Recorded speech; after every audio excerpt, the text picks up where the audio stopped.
일론 머스크와 트럼프가 프로미스가 완전히 깨졌죠. 감세안을 놓고 트럼프와 일론 머스크가 거세게 부딪힌 거예요. 일론 머스크가 도치에서 하려고 했던 게 가장 큰 게 뭐였냐면 국방비를 줄이는 거였어요. 그렇다면 일론 머스크의 생각에는 트럼프의 어떤 그 세계관을 실현시켜주기 위해서 내가 이렇게까지 노력하고 있는데 트럼프가 국방비를 증액하겠다고 한 거예요. 그러면 저 사람을 내가 믿고 미국의 독립전쟁에 내가 지금 참모로서 총성 없는 전쟁에 진격 앞으로 할 수 있을까? 그러니까 일론 머스크는 뭔가 트럼프의 어떤 변화를 감지한 거예요. 네, 안녕하세요. 경제 스토리텔러로 활동하고 있는 김창희라고 합니다. 최근 트럼프와 일론 머스크의 동맹이 깨지는 신호가 나타났습니다. 현재 상황을 설명 부탁드립니다. 일단 이번 그 질문에 답하기에 앞서서 오늘 할 내용들에 대해서 좀 가장 기본적인 사항들을 두 가지로 먼저 좀 얘기를 하고 넘어갈게요. 일단 오늘 이제 그 PD님과 나눌 대화에서 가장 중요한 게 이제 그 구독자분들이 지금 이제 계속 지속적으로 염두에 두셔야 될 게 트럼프의 세계관이 명확하게 있어요. 그리고 그 트럼프의 세계관 때문에 월가와 트럼프가 충돌하는 어떤 구조적인 측면이 있고요. 그러면은 정치인에게 월가는 이제 돈줄, 뒷배인데 그 돈줄이 이제 없는 상황에서 그 자리를 빅테크로 채우려고 하는 트럼프의 욕구와 그리고 그거에 이해관계가 맞아 떨어져서 이제 월가의 자리를 대체하려고 하는 빅테크들의 어떤 그 야망이 있어요. 필연적으로 트럼프와 빅테크는 이제 운명적으로 지금 동맹 관계가 돼가는 상황이고 그 상황에서 월가가 이제 반대로 이제 트럼프 정권에서의 어떤 적이 되니까 그러면 월가는 이런 상황에서 어떤 지금 활동들을 하고 있는 건가? 그러니까 트럼프의 세계관 그리고 그 세계관이 월가와 부딪히는 모습 그리고 그 공백을 빅테크가 어떻게 채우면서 들어오려고 하는가 이 세 가지 구도가 가장 중요한 하나의 그 구조가 되는 거고요. 이런 구도 하에서 지금 벌어지고 있는 상황이 하나의 단면인데 이 단면을 이해하려면 사실은 이 구도를 먼저 이해하셔야 이 단면을 이해할 수 있어요. 그럼 이제 이 단면을 이해하고 나면 이 상황이 이제 비트코인이나 암호화폐 시장에는 어떤 영향을 구조적으로 미칠 것인가를 이해할 수 있게 되거든요. 그래서 먼저 그 트럼프의 세계관을 짤막하게 말씀을 드릴게요. 트럼프의 세계관이라는 거는 하나의 게임으로 얘기하면 거대한 적이 있잖아요. 그리고 그 적을 영웅이 탄생하면서 서서히 이제 그 어떤 탄압과 압박 속에서 영웅이 성장을 하고 그 영웅이 성장하면서 이제 힘을 갖게 되고 결국은 그 적을 물찌르는 게 하나의 그 세계관인데 그 트럼프의 세계관 속에서 하나의 거대한 적은 이제 트럼프가 아젠다 47이라고 하는 그 이번 그 대선 때 공약집에서 명백하게 밝혀놨어요. 그러니까 트럼프는 글로벌리스트를 거대한 적으로 설정을 해놨어요. 그러니까 글로벌리스트라고 하는 거는 직역하면 세계화주의자인데 그럼 트럼프가 얘기하는 글로벌리스트라는 게 뭐냐라는 거예요. 트럼프가 얘기하는 글로벌리스트는 자유무역주의자들. 그러면 자유무역주의자들은 왜 생겼나 하는 거예요. 자, 그럼 간단히 얘기하면 자유무역주의자들은 민주당, 월가, 중국, EU의 규제기관, 군수산업체, 로키드 마틴 등의 군수산업체들이에요. 그럼 이런 어떤 하나의 거대한 그 글로벌리스트라고 트럼프가 적으로 설정해 놓은 그 적들이 어떻게 지금 생긴 건가라는 거예요. 이게 가장 대표적으로 닉슨 쇼크가 1971년도에 이제 여러분들이 세계사적, 경제사적인 어떤 그 변곡점이죠. 그러니까 그 미국이 그 근본위제에서 이제 닉슨이 이제 달러를 많이 발행하니까 근본위제에서 이탈했어요. 더 이상 금으로 바꿔줄 수 없다고. 이러면서 이제 생기기 시작한 게 결국은 금융 쪽에서 보면 변동성이었어요. 그 근본위제 이탈하면서 달러가 금 1온스에 35달러로 고정돼 있었는데 이 가치가 고정돼 있지 않은 거예요. 이제 더 이상. 그러니까 달러의 발행량에 따라서 이제 금과 달러의 가치가 완전히 이제 변동하게 된 거죠. 그리고 달러의 전 세계 모든 화폐를 고정시켜 놨었는데 고정 환율제도 끊어진 거죠. 금의 가치와 달러의 가치가 달러의 발행량에 따라서 어마어마하게 변동성이 생겼고 이 변동성에 따라서 다른 화폐들과의 달러 간의 환율도 어마어마하게 변동성이 생긴 거예요. 그럼 여기서 이제 이게 금융 세력이 원했던 구조예요. 무슨 얘기냐면 그 금융시장의 변동성이라는 거는 그 모든 경제 활동 투자자들이 제일 싫어하는 거거든요. 그럼 이 변동성을 해칭하기 위해서 변동성을 없애기 위해서 많은 파생 상품들을 만들어졌어요. 이렇게 움직이는 이 변동성을 폭을 줄이면서 이제 파생 상품들이 역할을 했던 거죠. 이거는 금융 세력들한테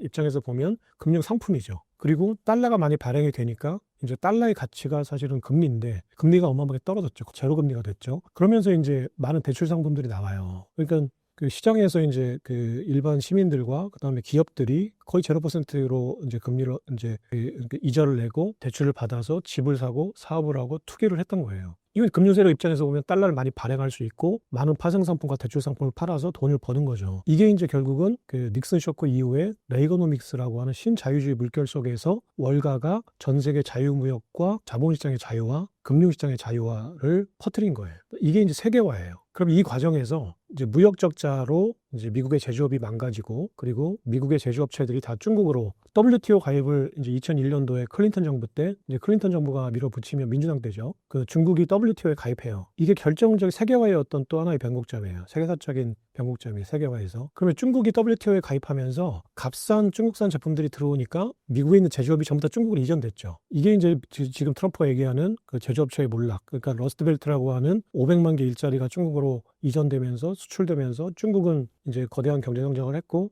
미국은 자본시장은 굉장히 많이 성장했지만 제조업체는 다 망가지고 그리고 기축 통화가 되니까 무역 적자가 발생했는데도 불구하고 달러는 강세를 띠게 돼요. 왜냐하면 전 세계가 달러를 쓰게 되니까 수요가 더 많거든요. 그러니까 이런 지속적인 어떤 기조적인 달러의 강세 속에서 무역 적자가 지속적으로 발생하고 제조업이 망가지고 이런 와중에 이제 그 달러는 지속적으로 발행이 되고 그러니까 그 닉슨 쇼크 이후에 GDP 그러니까 실물 경제의 성장 속도에 비해서 그 화폐의 어떤 양이 늘어난 속도가 한 3배는 많아요. 그러니까 화폐가 가치가 3배가 떨어진 거예요. 3배가 아니라 어마어마하게 많았어요. 내가 지금 정확한 숫자는 기억이 안 나는데. 자, 그러면 트럼프 입장에서 볼 때 트럼프는 세계화주의자들에 의해서 미국 제조업 중산층이 몰락하고 그다음에 달러가 타락한 거예요. 세계화주의자 민주당과 월가에 의해서 미국의 백인 중산층, 기독교 백인 중산층이 몰락하고 마약장애가 되고 실업자가 되고 그다음에 대학에 못 가고 이렇게 몰락한 거예요. 자, 그리고 이 몰락한 속에서도 달러의 가치는 지속적으로 떨어진 거예요. 달러의 가치는 다른 화폐들에 비해서는 계속 강세를 띄었지만 실물 경제, 구매력은 계속 떨어진 거예요.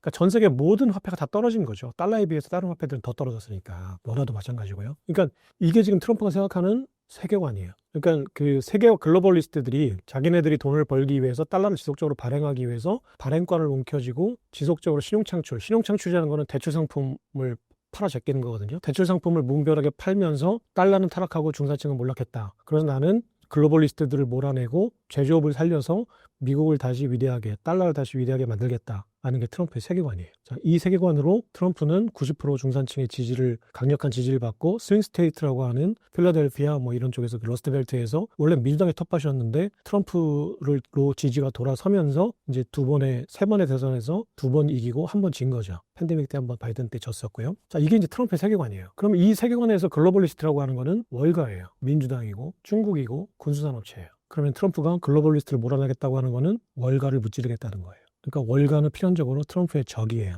트럼프가 명시적으로 지금 발언하고 있지 않지만. 자, 그러면 월가가 정치권의 돈줄이잖아요. 그럼 트럼프는 월가를 등지고 어떻게 그러면 이번 선거에서 이길 수 있었을까? 선거 자금이 없었을 텐데. 물론 트럼프도 거대한 부동산 재벌이긴 하지만 자기 돈으로 선거 치르지는 않잖아요. 돈줄이 없었겠죠. 월가가 등을 돌렸어요. 바이든 2020년 대선 때 바이든한테 그 월가가 지원했던 금액에 비해서 트럼프한테 지원했던 금액이 20%도 안 됐어요. 그러니까 완전히 돌아선 거죠. 월가가. 그러면 이 자리를 트럼프는 어떻게 메우려고 했냐면 그걸 메우려고 했던 게 빅테크예요. 빅테크는 돈도 있고 기술력도 있고 네트워크, 온라인이라는 네트워크도 있죠. 굉장히 강력한 세력이죠. 그러니까 이 자리를 일론 머스크나 피터 틸 같은 빅테크 CEO들이 채워주면서 자신들의 이해관계를 이제 충족시키려고 했던 거예요. 그럼 여기서 빅테크들은 왜 그러면 트럼프하고 이해관계가 맞았나? 리버테리안이고 자유주의자들이거든요. 정치에는 조금 거리를 두고 실리콘밸리에서 자유를 꿈꾸며 야자나무 숲 아래서 자기네들의 어떤 기술력으로 막대한 돈을 벌고 자유롭게 살려고 했던 사람들이죠. 전 세계를 네트워크로 엮어서 돈을 번 다음에. 근데 이런 그 자유주의자들이 왜 워싱턴으로 자꾸 와서 정치를 하려고 할까? 피터 틸이나 일론 머스크가. 이건 뭐냐면 민주당과 월가의 규제 때문에 그래요. 그러니까 민주당과 월가는 전 세계를 세계화시키는 과정에서 세계화 구조를 짜는 과정에서 자신들에게 유리한 규제 프레임을 만들어놨어요. 금융산업에는 다른 산업이 쉽게 진출하지 못하게 규제 프레임을 짜놓고 그리고 많은 규제들을 짜놨어요. 특히나 EU 규제 당국 그리고 민주당 이건 규제 당국이에요. 규제라는 건 뭐냐면 쉽게 얘기해서 니네가 하고 싶은 걸 하려면 돈을 내라는 뜻이에요. 그렇잖아요. 어떤 규제가 있으면 내가 그 규제 속에서 어떤 사업을 하려면 돈을 내야 돼요. 대표적인 게 탄소 배출권이거든요. 그러니까 트럼프가 왜 그렇게 파리 기후협약 탄소 배출권 사업을 안 하려고 했는지를 한번 보시면 탄소 배출권이 가장 대표적인 좌파 정부들의 규제 프레임이에요. 그러니까 탄소 배출권이라는 건 쉽게 얘기해서 무슨 얘기냐면 석유를 떼서 공장을 돌리려면 탄소를 배출하잖아요. 그러면 석유를 떼서 공장을 돌리지 말아라는 얘기일까요? 아니에요. 공장을 하나 새로 지려면, 그러니까 태양광 발전을 하는 공장을 하나 새로 지려면 적어도 수천억이 들어가요. 수천억 원이 우리나라 돈으로. 조 단위가 들어가는 공장도 있죠. 반도체 같은 경우에는. 그러면은 규제 당국이 탄소 배출권이라는 걸 만들어서 앞으로 탄소 제로 경제로 갈 테니까 니네는 친환경 에너지로 불리는 공장을 지원하라고 하면 그 공장을 질 수 있을까요? 조 단위 공장을 못 짓죠. 탄소 배출권을 사서 공장을 돌리라는 뜻이에요. 명분은 탄소를 배출하지 말라는 거지만 그게 아니죠. 탄소를 배출하지 않을 수 없다는 거를 잘 알고 있는 거죠, 규제당국은. 그럼 결국은 탄소 배출권을 사서 공장을 돌리라는 얘기예요. 규제 이꼴 세금이죠. 탄소 배출권은 그냥 세금이에요. 주로 이제 유로로 표시되어 있기 때문에 유로화 세금이에요. 그러면 이제 빅테크들이 유럽에서 사업을 하고 미국 내에서 사업을 하는데 많은 규제 프레임들에 걸렸어요. 신분 인증이라거나 그다음에 또 사생활 침해 여러 가지, 그리고 이제 반독점법이라거나 여러 가지 규제 프레임에 걸려서 유럽에서 엄청나게 과징금을 맞고 미국에서 이제 와서 바이든 정부에게 하소연을 하죠. 그럼 바이든 정부는 바깥에서 맞고 온 자식이 잘못했건 잘했건 일단 가서 복수를 해줘야 되는데 바이든이 더 때리는 거예요. 바이든 규제 프레임이 훨씬 더 강했어요. 그러니까 빅테크들은 유로들의 규제 프레임으로 굉장히 지금 괴로운데 민주당도 규제 프레임이 있으니까 안팎으로 괴로웠던 거예요. 그럼 그 규제 프레임을 깨부수려면 결국은 기득권이 돼야 되거든요. 규제 프레임을 만들 수 있는, 그러니까 로우 메이커가 돼야 되잖아요. 로우 메이커가 돼야 된다는 거는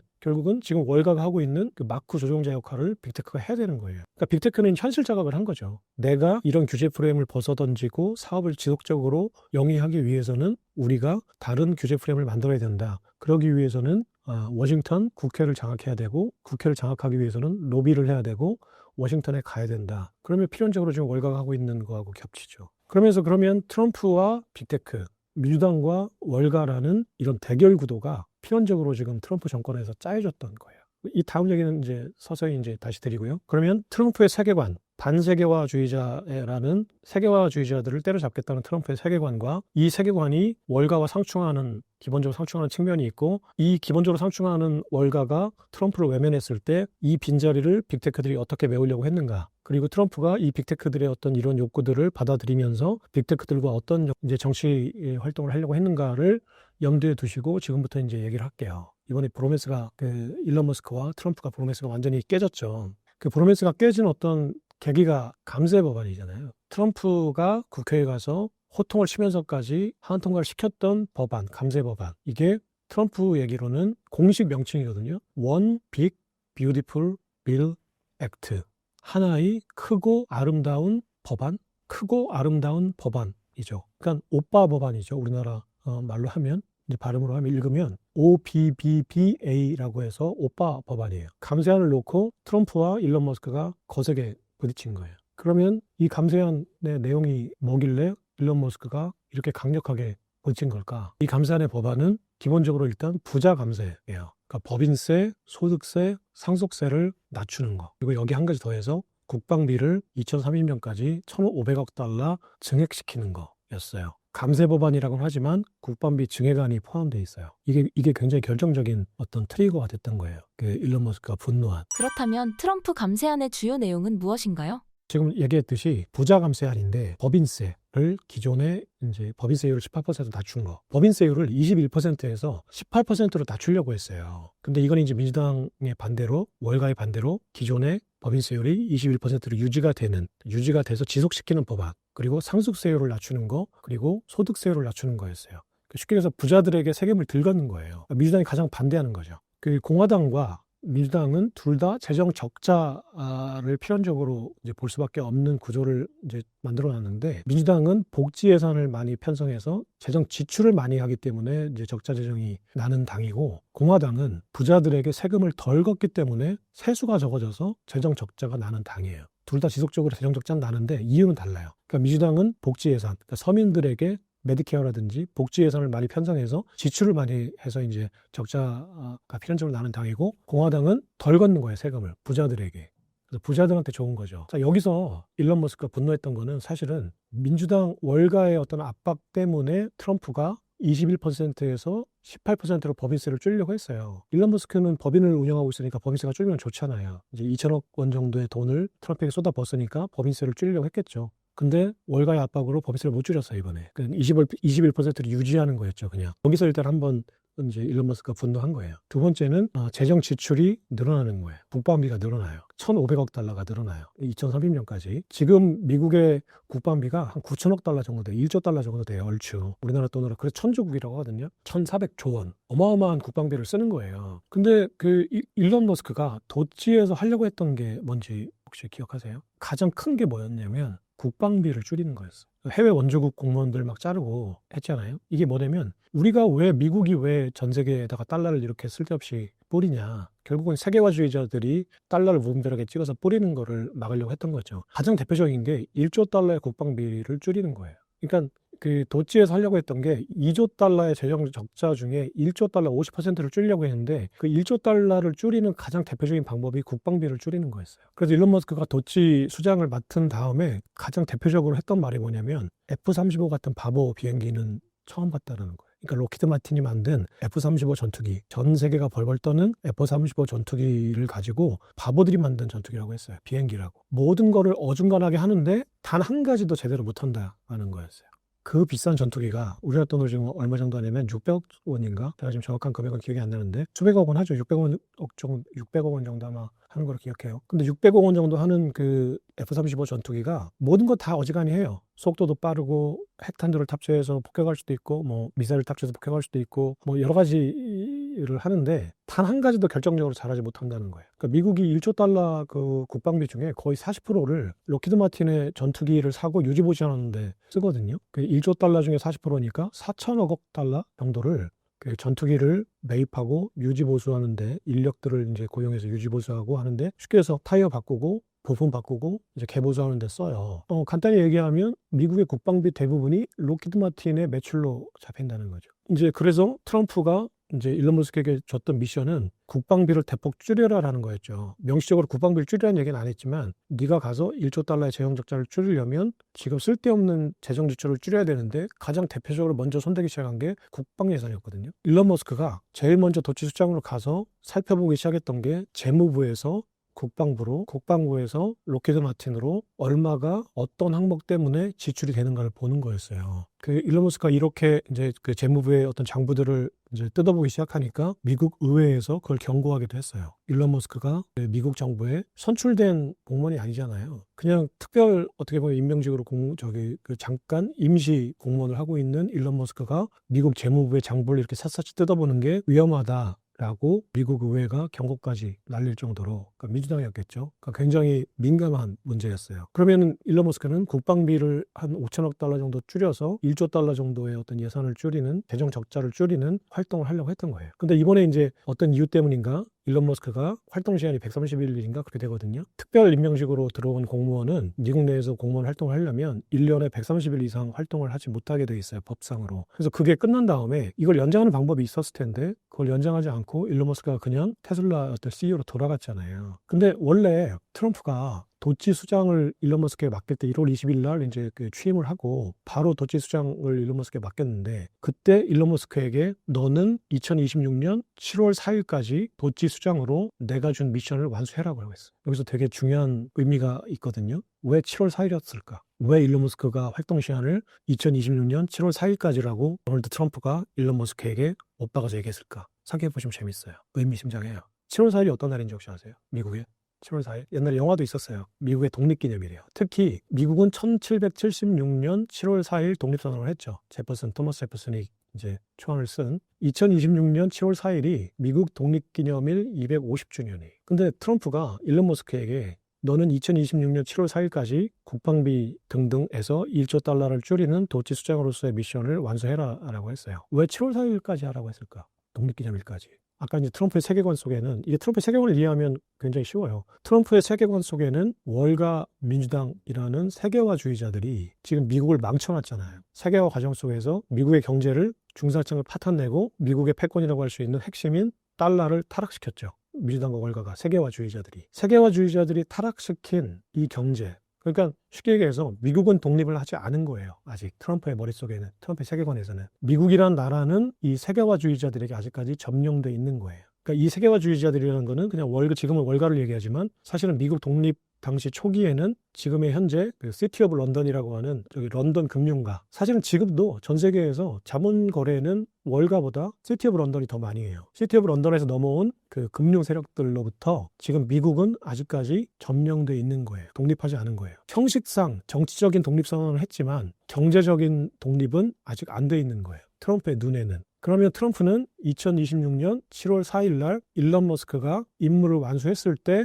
독립선언을 하려고 했던 거예요. 미국은 250년 전에 토머스 제퍼슨, 조지 워싱턴 등이 정치적으로 독립선언을 했지만 아직 독립하지 않았다. 하지만 내가 글로벌리스트 세계화주의자들을 무찌르고 중산층을 되살리고 달러를 다시 건강하게 해서 미국을 다시 위대하게 했다. 나는 이 초석을 닦았다. 그래서 우리는 국방 지출을 줄이고 세계화주의자들이 타락시킨 세계화 구조를 완전히 해체했다. 그래서 나는 미국 독립 250주년 오늘 7월 4일 날 진정한 미국의 독립을 선언한다. 이게 트럼프의 계획이었던 거죠. 근데 그러면 일론 머스크는 거기에 동조한 거예요. 동의한 거예요. 그 세계관에. 그러면 일론 머스크가 동의한 트럼프의 세계관, 세계화주의자들이 만들어 놓은 이 세계화 프레임을 깨고 규제 프레임을 깨고 미국의 무역적자, 재정적자가 만성적으로 생길 수밖에 없는 이 프레임을 깨고 내가 역할을 하겠다. 깨는데 역할을 하겠다. 그리고 미국을 다시 위대하게 만드는데 내가 역할을 하겠다. 이거는 물론 이제 규제 프레임을 깨는 게 테슬라의 어떤 사업에도 유리하니까 자기가 사업을 하는데 바이든 정부, 민주당 정부가 자기한테 어마어마한 압박을 줬으니까 또 보복 심리도 있었을 거고 여러 가지가 맞아 떨어지면서 일론 머스크가 내가 그러면 재정 지출을 줄이는데 국방비를 줄이는데 한번 열심히 해볼게. 미친 듯이 했죠. 들어가서 공무원 다 자르고 그 욕을 먹어가면서 테슬라한테 막 불지르고 했잖아요. 그럼에도 불구하고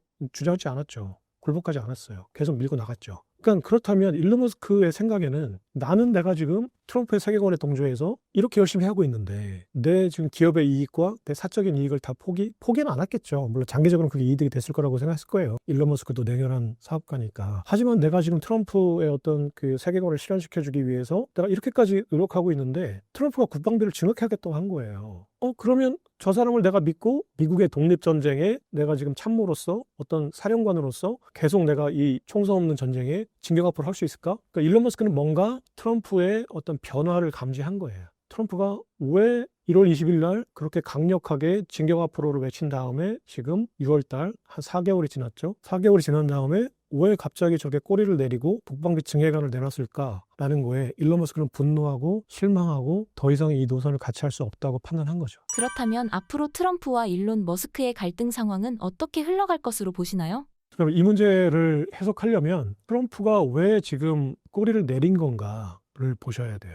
왜냐면 이 갈등 상황이 일시적인 거냐 다시 옛날의 브로맨스로 돌아갈 수 있는 거냐를 판단하려면 지금 트럼프가 꼬리를 내린 이유가 어떤 전략적인 후퇴냐 아니면 완전히 누군가에게 굴복한 거냐를 보셔야 되거든요. 그러면은 지금 트럼프는 근본적으로 반세계화 사업을 하면서 월가하고 부딪히죠. 그렇죠? 월가가 만들어놓은 세계화 구조, 대출 상품, 파생 상품을 만들어서 전 세계가 그 대출 상품을 사주고 파생 상품을 사주기 때문에 돈을 버는 구조, 수수료를 먹는 구조, 트럼프가 깨겠다고 했으니까 월가는 어마어마하게 위기의식을 느꼈을 거예요. 그러면 월가는 가만히 있었을까? 그동안 이 전 세계의 어떤 경제 구조를 좌지우지하는 자본력과 네트워크를 가지고 있는 월가, 그리고 이 월가와 관련이 있는 시티 오브 런던, 런던 금융도시, 이 연맹, 유럽과 월가의 금융연맹이 연합이 트럼프의 반세계화 사업에 그냥 두 손을 놓고 있었을까? 굉장히 강력한 수단들이 있죠. 일단 자본력이 있고 전 세계 정보 네트워크가 있거든요.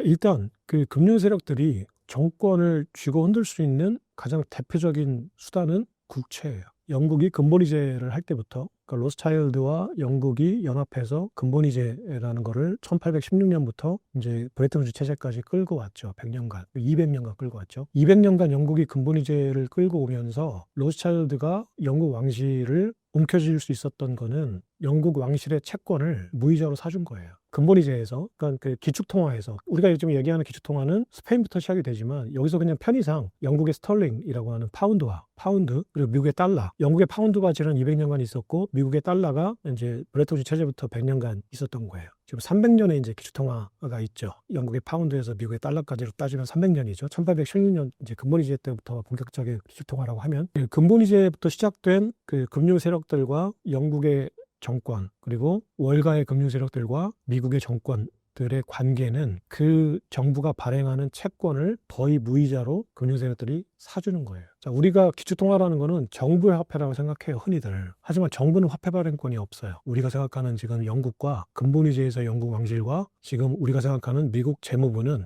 화폐 발행권이 없어요. 굉장히 충격적인 일인데, 사실인데 사실 사람들이 그걸 잘 몰라요. 그냥 법정화폐니까 정부가 발행한다고 생각하죠. 하지만 달러를 보면 미국 재무부가 발행한 이제 트레저리 뭐 등등 이제 나오죠. 하지만 실제로 발행하는 건 미국 재무부가 아니에요. 미국 재무부는 채권을 발행하죠. 트레저리 펀드를 발행해요. 재무부 채권을. 그러면 그 채권을 화폐를 발행한 연준이 발행에 돈을 찍어서 타주는 거예요. 거의 제로 이자로, 0% 이자로. 지금은 이제 4% 이자지만 굉장히 값싼 장기의 값싼 이자로 사주는 거예요. 그러면 이 거래에서 연준이나 로차일드가 영국 왕실로부터 또는 미국의 재무부로부터 얻은 건 뭔가? 채권을 그렇게 값싼 이자로 사주면서, 값싼 이자라는 거는 채권 가격을 높게 쳐줬다는 얘기거든요. 높게 쳐준 채권 이자를 사주고, 그럼 얘네는 뭔가 딜을 했으니까 하나를 주면은 얘는 둘을 가져가는 게 금융사인데 공짜 딜은 없잖아요. 그러면 금융 세력은 뭘 얻은 걸까? 이 정부들로부터. 달러 패권이라는 거의 본질이거든요. 그게 법정화폐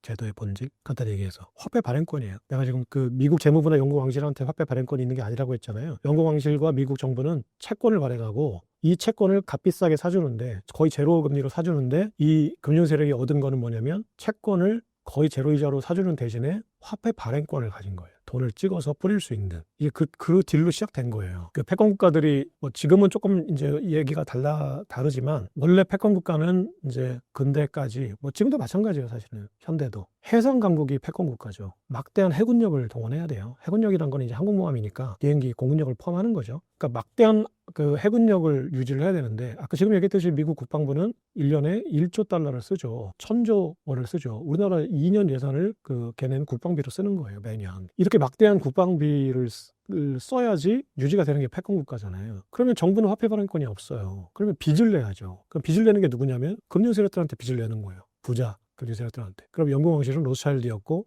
와버그 가문이라는 거였어요.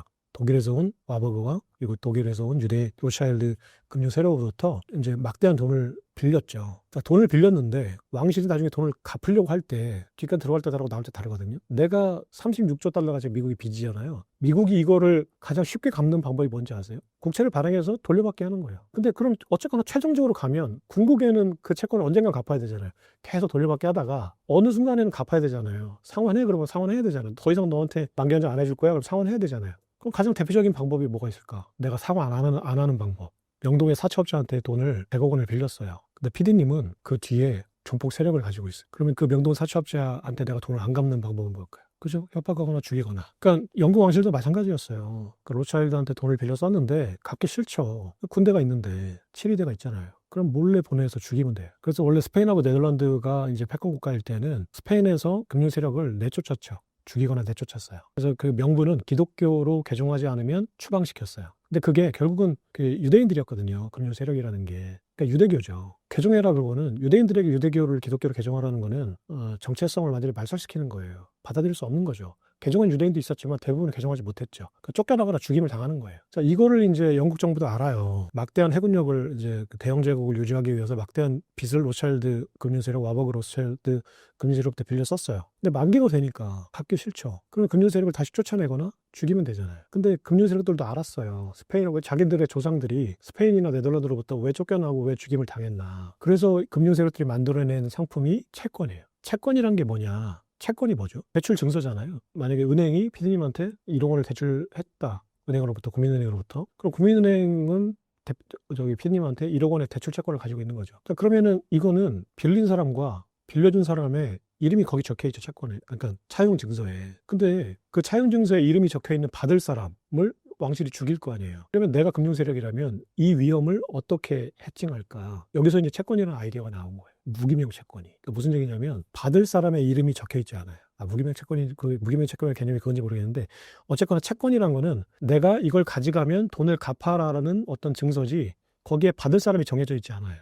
현재 미국 그 트레저리 펀드 재무부 채권을 보면 내가 채권을 샀지만 김창익이라는 이름이 거기 적혀 있지 않거든요. 그냥 그 채권은 그냥 미국 재무부한테 제시하면 미국 재무부가 그 채권을 제시한 사람에게 돈을 갚는 거죠. 그러니까 이게 원래 그 로차일드가 영국 왕실로부터 죽음을 당하지 않기 위해서 만든 거예요. 내가 지금 영국 왕실한테 받을 돈이 있는데 이 받을 돈을 나와 영국 왕실 간의 1:1 계약으로 계속 유지를 하면 영국 왕실이 나를 죽일 거잖아요. 그러니까 이거를 받을 수 있는 권리라는 상품으로 만들어서 다른 사람에게 판 거예요. 그러면 내가 로차일드 금융 세력인데 이거를 예를 들어서 영국에 있는 어떤 다이슨이라는 회사가 다이슨 회장이 채권을 샀어요. 그럼 다이슨 회장이 가가지고 영국 왕실한테 이 채권을 제시하면 영국 왕실은 다이슨 회장한테 줘야죠. 그 빚을. 그러면 다이슨 회장을 죽일 수 없잖아요. 자기가 또 돈을 빌려준 거는 금융세력이었으니까. 그러니까 무슨 얘기냐면 죽일 수 있는 대상을 없애버린 거예요. 채권이라는 걸로. 그래서 그냥 이 채권을 가지고 있으면 돈을 받을 수 있다. 그래서 내가 돈을 빌려줬지만 이 채권을 팔아서 돈을 받을 사람을 딴 사람으로 만들어버리는 상품인 거죠. 이게 이제 채권이거든요. 이 채권을 발행해서 이제 금융 세력들은 더 이상 쫓겨나지 않고 영국 왕실로부터 미국 재무부로부터 받은 빌려준 돈을 안정적으로 유지할 수 있게 한 거죠. 그러면 여기서 이제 거래를 하는 거예요. 영국 왕실하고 이제 그 로차일드가. 자, 그러면 네가 지금 현재 1,000억 파운드의 빚을 나한테 졌잖아. 죽이려고 하니까 만기가 다가오니까 로차일드가 가서 야, 그럼 앞으로 1,000억 파운드의 빚을 내가 100년짜리 장기 채권으로 바꿔줄게. 자, 그럼 너는 100년 뒤에 갚아. 100년 동안 안 갚아도 돼. 사실상 갚지 말란 얘기예요. 100년 동안 갚지 말란 얘기는. 영국 왕실이 너무 좋죠. 100년 뒤에 자기 자손이 뭐 갚을 수는 있겠지만 당장 나는 안 갚아도 되니까. 그래서 받아들였죠. 대신에 파운드화를 발행할 수 있는 발행권을 나에게 줘. 그래서 그 화폐 발행권을 금융세력에게 줬죠. 이게 이제 금융세력과 영국 왕실 간의 거래였어요. 이게 똑같이 지금 하고 있는 게 연준과 미국 재무부 간의 거래거든요. 자, 그럼 금융세력들은 미국 채권을 사주고 미국 재무부에게 돈을 발행해서 주는 거였잖아요. 이 모델로 지난 닉슨 쇼크 때부터 지난 50년간 막대한 수수료 수익을 얻은 거예요. 월가와 런던의 금융세력들은 지금 트럼프를 가만 놔둘 수가 없잖아요. 그러니까 트럼프가 4월 2일 날 관세 전쟁, 상호 관세, 그리고 그 전 세계에 뭐 관세 전쟁을 시작했잖아요. 그 일률적으로 관세를 25% 때리고 중국한테는 130%인가를 이제 추가 올렸죠, 관세를. 그러면서 이제 관세 전쟁이 본격화됐잖아요. 그러면서 이제 그 시장에서는 두 가지 서사가 이제 형성이 됐어요. 관세 전쟁의 불확실성으로 경기 침체론이 막 불거졌죠. 그러니까 채권의 금리가 막 떨어졌어요. 채권의 금리가 막 떨어졌다는 얘기는 미국 국채 수요가 막 늘어났다는 얘기예요. 경기가 불안해지면 안전자산이 미국 국채로 사람들의 투자가 몰리죠. 그러니까 이자를 좀 덜 받는 대신에 가장 안전한 자산이니까. 경기 침체에 대한 서사가 형성이 되니까 갑자기 미국 장기채 10년물, 20년물, 30년물의 그 채권 가격이 올라가고 금리가 떨어졌어요. 이게 이제 트럼프가 노렸던 거다. 왜냐면 9조 달러의 채권을 이제 올해 롤오버 차원을 해야 되거든요. 금리를 떨어뜨리는 게 이제 트럼프의 1차적인 목표였다라고 생각했던 거예요, 시장에서. 트럼프는 뭐 실제로 그 관세 전쟁을 그 어떤 경기 침체론을 불거뜨리기 위해서 이제 했는지 모르겠지만 어쨌거나 결과적으로는 트럼프가 원하는 방향대로 가고 있었어요. 장기 채권 금리가 5%대 육박했다가 4% 초반, 4% 후반으로 떨어졌어요. 1%포인트 정도. 그러니까 지금 36조 달러의 빚을 지고 있는 미국의 입장에서 금리 1%포인트는 어마어마한 거죠. 그러니까 이제 트럼프가 원하는 대로 되고 있다라는 어떤 이제 그 분위기가 형성되고 있었어요. 이때 갑자기 채권 금리가 폭등을 해요. 누군가가 채권을 내다 팔기 시작한 거죠. 채권 가격이 떨어졌다는 얘기거든요. 채권 금리가 폭등했다는 얘기는. 갑자기 채권 가격이 폭등을 하니까 시장에서는 뭐라고 또 뉴스가 나왔냐면 채권 자경단이 활동했다라는 서사가 나와요. 채권 자경단이라는 거는 채권 시장에서 그 미국의 패권이 그 채권 시장에 불리한 정책들을 내놓으면 채권 시장에 유리한 정책을 내놓으라는 압박 수단으로 채권을 내다 파는 거잖아요. 그러니까 채권 가격을 떨어뜨리는 거예요. 내가 내다 팔아서. 자, 이거는 미국 정부 지금 현재 트럼프 정부한테는 어마어마한 타격이죠. 채권 금리가 올라가니까. 지금 채권 금리를 떨어뜨리려고 그렇게 노력을 했는데 채권 금리가 다시 올라가니까. 그 트럼프가 그래서 아차 싶으니까 중국과의 관세 전쟁도 일부 후퇴하고 지금 그 일단은 모든 공격 앞으로 해서 잠깐 사격 멈춰라는 명령을 내린 거예요. 근데 이게 왜 그랬을까? 그럼 채권 작용단이 도대체 누굴까? 그러니까 채권 작용단이 활동을 시작했다라고 했을 때 그 미국에 있는 월트리트저널이라든지 뉴욕타임즈, 워싱턴 포스트 같은 또 CNN, 민주당 지지 언론들이 한 얘기가 일본으로 초점을 돌렸어요. 일본이 엔캐리 트레이드로 자금을 청산하는 과정에서, 그러니까 쉽게 얘기해서 일본의 금리와 미국의 금리 차가 줄어드는 과정에서 미국에 투자했던 금액이 다시 일본으로 돌아간 미국 국채를 팔고 일본 국채를 산다는 얘기죠. 간단히 얘기하면 이 과정에서 일본 국채 가격이 올라가고 미국 국채 가격이 떨어졌다라는 거예요. 그것도 뭐 일부 영향을 미쳤을 거예요. 하지만 거의 초점을 거기에 맞췄죠. 그러니까 또 이 언론들은 또 중국이 금을 사기 위해서 국채를 판다라고 얘기했죠. 둘 다 맞는 얘기예요. 그러니까 일본의 어떤 엔캐리 트레이드 자금의 어떤 청산 과정에서 미국의 국채 금리가 올라가는 것도 맞고 중국이 미국 국채를 지속적으로 좀 팔고 있으니까 미국 국채 금리가 올라가는 건 좀 맞은데 이렇게 갑작스러운 급등에는 조금 설명이 부족해요. 그건 원래 있었던 일들이었거든요. 중국은 계속 팔고 있었고 일본 엔캐리 트레이드도 당시 4월 달의 문제만은 아니었거든요. 4월, 5월 달의 문제만은 이게 누구의 채권 자경단의 어떤 주축 세력이 누구일까라는 거예요. 지금 미국 국채 규모가 36조 달러잖아요. 37조 달러 육박하거든요. 이 중에 일본이 가지고 있는 게 1조 달러예요. 외환보유고로. 그리고 중국이 가지고 있는 게 7천억 달러예요. 둘이 합해서 2조 달러가 안 돼요. 그러니까 5% 정도밖에 안 돼요. 전체 미국 국채 발행 규모에. 근데 이 5%가 95% 나머지 95%를 움직일 수 있었을까라는 거예요. 트리거는 되지만 5%가 좀 부족하다는 생각이 들죠. 그럼 미국 국채를 누가 제일 많이 가지고 있을까? 월가가 5조 달러 가지고 있어요. 월가 투자은행들이. JP모건, 모건스탠리, 골드만삭스가. 그리고 월가가 대주주인 연준이 5조 달러를 가지고 있어요. 둘이 합해서 10조 달러를 가지고 있어요. 연준과 월가는 월가예요. 그러면 월가가 10조 달러를 가지고 있는 거예요. 그러면 36조 달러 중에 30% 정도를 월가가 가지고 있죠. 그럼 채권 시장을 통해서 내가 트럼프에게 어떤 메시지를 전달한다고 판단했다면 가장 강력한 수단을 가지고 있는 건 월가예요. 월가가 어떤 식으로든지 간에 채권 시장을 움직였을 거라고 생각하는 거예요. 채권 자경단은 일본이나 중국이 아니라 연맹군은 되겠지만 사실은 연합군의 총사령관은 월가죠. 월가가 채권 자경단을 움직였다. 그래서 채권 금리가 급등했다라고 판단하시면 될 것 같아요.